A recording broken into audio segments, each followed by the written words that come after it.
खुलुमबाय लोगोफोर, गोजोन फुंबिलि बयनिसिमबो। नोंथांमोनखौ गोदान भिडिअआव आरो फिन खेबसेबाव बयखौबो बरायनाय बावहरग्रोनाय जाबाय।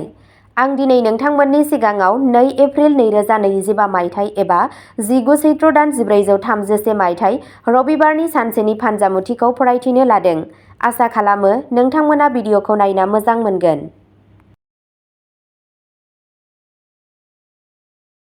मेष राशि, नोंथाङा खुसि जागोन आरो खाफाल गोनांबो मोननो हागौ। नोंथाङा नोंथांनि जिउ राहायाव थाबैनो माखासे गोदान खाबुफोर मोननो हागौ। जुदि नोंथाङा साख्रि सोलायो अब्ला बेयो नोंथांनि फारसे जागोन। जुदि नोंथाङा फालांगियाव दं अब्ला नोंथाङा मोनसे मोजां दर-दाम मोननो हागौ। नोंथांनि मोजां मोनलायनाय जिउआव सोलिबाय थानाय गोजाम जेंनाया जोबनायनि आसा दं। खामानि मावनायनि आबहावाया साबसिन जागोन।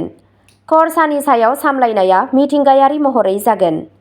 नोंथाङा मोनदांनाय गोसोआरि लोरबांथिफोराबो जोबनो हागौ। नोंथांनि दिनैनि खाफालगोनां दिगआ जादों खोला, खाफालगोनां अनजिमाया जादों 6 आरो खाफालगोनां गाबआ जादों गोथां गाब। वृषभ राशि, दिनै नोंनि सावस्रिया मोजां जागोन, जाय नोंखौ थाबैनो जाफुंसारहोगोन। नोंथांनि गोहोखौ खहा खालामनो हानाय जायखिजाया मुवानिफ्राय गोजानाव था। गुबुनखौ गोहोम खोख्लैनो थाखाय बांद्राय खर्सा दाखालाम। जायफोरजों नोंथाङा थायो बिसोरजों बाथ्रा दान्थेलायनायनिफ्राय गोजानाव था। जुदि माबाफोर जेंना दं अब्ला बेखौ सिरि रायज्लायनायनि गेजेरजों सुस्रां। गावारि लामा दिन्थिनाया नोंथांनि सोमोन्दोखौ साबसिन खालामगोन। लोगोफोरा नोंथांखौ बाख्नायगोन मानोना नोंथाङा जोबोद गोब्राब खामानिफोरखौ फोजोबनायाव जाफुंसारगोन। नोंथांनि दिनैनि खाफालगोनां दिगआ जादों खोला आरो सोनाब, खाफालगोनां अनजिमाया जादों 8 आरो खाफालगोनां गाबआ जादों गलापि गाब। मिथुन राशि, दिनैनि साना मख'जाथाव जागोन। खामानिनि सोमोन्दै नोंथाङा सासे लोगोखौ लोगो हमगोन। बे जथुम्माया नोंथांनि थाखाय मुलाम्फा गोनां जागोन। मावख'आव खामानिनि बाहागोआ खम जागोन। नखरनि सोद्रोमाफोरजों बांसिन सम हगारनाय जागोन। बेयो सि-जोम फालांगिरिफोरनि थाखाय मोनसे मोजां सान जागोन। थासारिफोरा राङारि मुलाम्फानि थाखाय साबजाथाव। सावस्रिया सरासनस्रा जागोन। मोजां सावस्रिनि थाखाय नेम बादियै योगा खालामबाय था। गोदान फार्निचार बायनो थाखाय बेयो मोनसे मोजां सान। सिबिं थाव दान हो, थालांनाय खामानिफोरा जाफुंगोन। नोंथांनि दिनैनि खाफालगोनां दिगआ जादों सानजा, खाफालगोनां अनजिमाया जादों 2 आरो खाफालगोनां गाबआ जादों फान्थाव गाब। कर्क राशि, दिनै खामानि मावग्रा जायगायाव जौगानायनि खाबु दं। बबेखानि नोंथाङा एसे सांग्रां थानो गोनां जागोन मानोना गागि मावख'गिरिफोरजों गोरोबलायैनि गोख्रों जाथावनाबो दं। रांखान्थियारि नाजानाया दिनै फेलें जानो हागौ। खामानियाव सर्टकाट्सनिफ्राय गोजानाव था। उन्दुनाय आंखाला मेंनायखौ बांहोनो हागौ। बे समाव नखरनि सासे सोद्रोमाया हरखाबै नोंथांनि थाखाय लामा दिन्थिगिरि महरै नुजाथिनो हागौ। नखरारि बाथ्राफोरखौ बयजोंबो रानलायनाङा। नखराव गोथार आरो धोरोमारि हाबाफारिफोरा आबुं जागोन। सुबिदाफोर आरो सम्पदफोरा बांगोन। उन्दै बिदा-फंबायनि जाफुंसारनायनि थाखाय गोसोआव रंजानाय आरो गोजोननाय मोनगोन। हाबा जायै सुबुंफोरा हरखाबै जुलिनि थांखि मोननो हागौ। नोंथांनि दिनैनि खाफालगोनां दिगआ जादों खोला-सानजा, खाफालगोनां अनजिमाया जादों 7 आरो खाफालगोनां गाबआ जादों गोथां गाब। सिंह राशि, गोदान सुबुंफोरखौ लोगो हमनाय आरो रायज्लायनायनि खाबु दं। माखासे गोदान खाबुफोराबो नोंथांनि लामायाव फैनो हागौ। साना नोंनि थाखाय जोबोद मोजां। जायखिजाया आयदायाव बांद्राय जिद्दि दाजा। नोंथांनि लोगोफोरनि गेजेराव नोंथांनि सनमानआ बांनो हागौ। नोंथाङा नोंथांनि खस्थ'नि मुलाम्फाखौबो मोननो हागौ। आय बांनायनि जोबोद मोजां खाबुफोर दं। राङारि आयदाफोराव मोगथाङारि जा। फालांगियाव मुलाम्फा जानो हागौ। बे साना फरायसाफोरनि थाखाय मोजां। नोंथांनि दिनैनि खाफालगोनां दिगआ जादों सोनाब, खाफालगोनां अनजिमाया जादों 3 आरो खाफालगोनां गाबआ जादों गोमो गाब। कन्या राशि, नोंथांनि गोख्रों गावखौ फोथायनाय आरो साननि गोरलै खामानिया नोंथांखौ जिरायनो थाखाय गोबां सम होगोन। माखासे गोनांथार बिथांखिफोरखौ मावफुंनाय जागोन आरो गोदान राङारि मुलाम्फा लाबोगोन। बेलासियाव मोननाय मोनसे सानस्लाबै मोजां खौरांआ गासै नखरनि थाखाय रंजानाय आरो रंजानायनि जाहोन जागोन। रमान्टिक जिउआव सोलायनाया जाथावना। जिउ राहानि नोजोरजों जागायजेननाय दावबायनाया गोहोम गोनां जागोन। गोबाव समनिफ्राय सोलिबोनाय जेंनाफोरखौ थाबैनो सुस्रांनायनि गोनांथि दं आरो नोंथाङा मिथिगौ दि नोंथाङा बबेहायबा जागायजेननांगोन। बेनिखायनो दाजाबारि साननाय आरो दिनैनिफ्राय नाजानायखौ जागायजेन।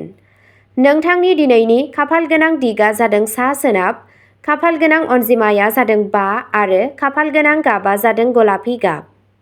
तुला राशि। दिनैनि साना सरासनस्रा जागोन। नोंथाङा मावख'आव गोजौ थाखोनि मावख'गिरिफोरनिफ्राय मदद मोनगोन आरो नोंथांनि मासि जौगानायनि खाबुफोर दं। दिनै दान्थे-बिदान्थेयाव बाहागो लानायनिफ्राय गोजानाव था, मानोना जिरादफोरा सुस्रांजानायनि अनगायै बांसिन गोब्राब जानो हागौ। नोंथाङा सोरनोबा दाहार होनाय रांखौ मोनफिनगोन। रांखान्थियारि थासारिया सरासनस्रा जागोन। नोंथाङा जोबोद गोहो गोनां मोनगोन। नेगेटिभ सुबुंफोरनिफ्राय एसे जानथाय लाखि। गोबाव समनिफ्रायनो दिन्दां जानानै थानाय मोनसे मावथांखिआ दिनै आबुं जागोन। बोहैनाय दैयाव गोसोम उरद बोहै आरो जेंनाफोरा सुस्रांजागोन। नोंथांनि दिनैनि खाफालगोनां दिगआ जादों सा-सोनाब, खाफालगोनां अनजिमाया जादों 9 आरो खाफालगोनां गाबआ जादों रेजें गोथां गाब। वृश्चिक राशि। दिनै नोंनि नखरनि आबहावाया मोजां जागोन। सांग्राङै खामानि माव आरो रायज्लायनाय समाव माबाफोर गोरोन्थि बुंनायनिफ्राय गोजानाव था, मानोना बेयो नोंथांनि सावगारिखौ खहा खालामनो हागौ। बबेबा अनजाथाव बेसादखौ लानो एबा फोजोबस्रांनो हागौ। नोंथाङा गोसोआरि नारसिनथाय मोननो हागौ। दिनै जायखिजाया मुवा बायनायनि सिगां नोंथांनाव सिगांनिफ्रायनो थाखानाय बेसादफोरखौ बाहाय। नोंथाङा मावख'आव नोंथांनि लोगोफोरनिफ्राय मदद मोनगोन। नोंथाङा गारिफोरजों सोमोन्दो गोनां सुबिदाफोरखौ रंजानो हागोन।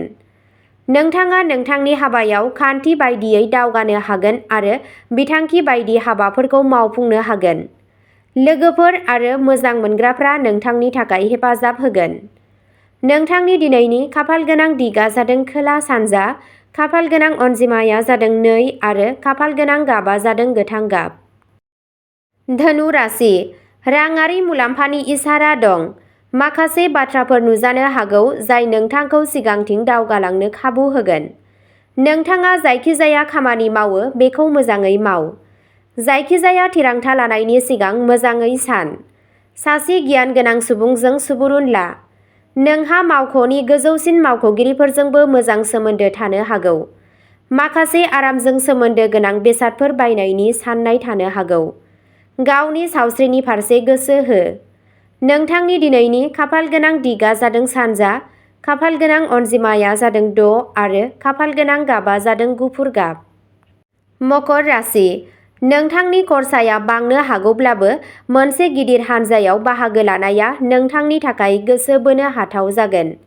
समाजारि फालिथायफोराव बाहागो लानो मोनसे खाबु दं, जाय नोंथांखौ गोहोम गोनां सुबुंफोरजों सोमोन्दोआव लाबोगोन। जायफोरा गावसोरनि आंगोफोरजों जिरायनाय सान बारगासिनो दं, बिसोरो गावसोरनि जिउनि माखासे गोसोखांथावसिन बुब्लिफोरखौ मोनदांगोन। जाय सुबुंफोरा गायसनजाबाय बिसोरजों सोमोन्दो लाखि आरो इयुननि ट्रेन्डफोरखौ बुजिनायाव नोंथांखौ मदद होनो हागौ। दिनैनि साना रोजाबगिरि आरो खामानि मावग्रा आइजोफोरनि थाखाय जोबोद दिहुनजाथाव जागोन। बेंकिं ट्रेन्जेकसनफोराव सांग्रां जानाया गोनांथार। नोंथांनि दिनैनि खाफालगोनां दिगआ जादों सा-सोनाब, खाफालगोनां अनजिमाया जादों 5 आरो खाफालगोनां गाबआ जादों दावरायनि गोथां गाब। कुम्भ राशि। दिनै नोंथाङा फालांगिनि थाखाय दावबायनो गोनां जानो हागौ आरो बे दावबायनाया नोंथांनि थाखाय मुलाम्फा गोनां जागोन।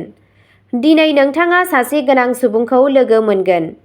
साख्रिनि जासिनाया मोनसे गोबां हायुंआरि कम्पानिनिफ्राय फैनो हागौ आरो न'नि आबहावाया गोजोनथाव जागोन। बेयो हारसिंनि थाखाय मोनसे मोजां सान आरो जुलिनि थाखाय मोनसे आरजाथाव बादायलायनाया नोंथांनि लामायाव फैनो हागौ। नोंथाङा देहायारि आरो गोसोआरि महरै गोख्रों जागोन। फरायसाफोरा दिनै खम नाजानायजों जाफुंसार जानो हागोन। गेदेरफोरनि बोर लाना सानखौ जागायजेन। हाबा जानाय जिउनि गोबां मुलाम्फाफोर दं आरो दिनै नोंथाङा बेफोरखौ मोनफुंनो हागौ। नोंथाङा नोंथांनि मावख'आव मोनसे साबसिन हाबा खान्थिखौ जौगाहोबाय थागोन। नोंथांनि दिनैनि खाफालगोनां दिगा जादों सानजा, खाफालगोनां अनजिमाया जादों 7 आरो खाफालगोनां गाबा जादों गलापि गाब। मीन राशि। दिनै नोंथाङा बादायगिरिफोरनि सायाव देरहानो हागोन। फालांगियाव जेंनाफोर जागोन, जायनि ओंथिया बेयाव खर्सा जागोन।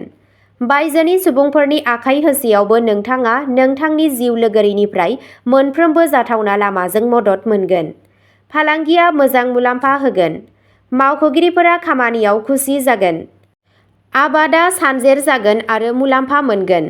नों गावनि फंबायनिफ्राय हेफाजाब मोनगोन। दिनै नोंथाङा गोरलैयैनो रां बुथुमनो हायो। नखराव बेले-बेजेनि थासारि सोमजिगोन। सांग्राङै गारि सालाय। दिनै गोसोआरि रंजानायखौ सामलायबाय था। खामानिनि जायगायाव लोगोफोरनि हेफाजाबजों राङारि जेंनाफोरखौ सुस्रांनाय जागोन। मोजां मुलाम्फाजों लोगोसे फालांगियाव जौगानाय फैगोन। नोंथांनि दिनैनि खाफालगोनां दिगा जादों खोला सानजा, खाफालगोनां अनजिमाया जादों 1 आरो खाफालगोनां गाबा जादों गलापि गाब। अब्ला दिनैनि राशि फरायथिनाया एसेनोसै। नोंथांमोनहा बेबादिनो सानफ्रोमबोनि फानजामुथिखौ मिथिनो थाखाय चेनेलखौ साबस्क्राइब खालामनानै लादो आरो भिडिअखौ मोजां मोनदोंब्ला अन्नानै लाइक, शेयार आरो कमेन्टबो खालामनानै होलांब्लानो जाबाय। गोजोन्थों।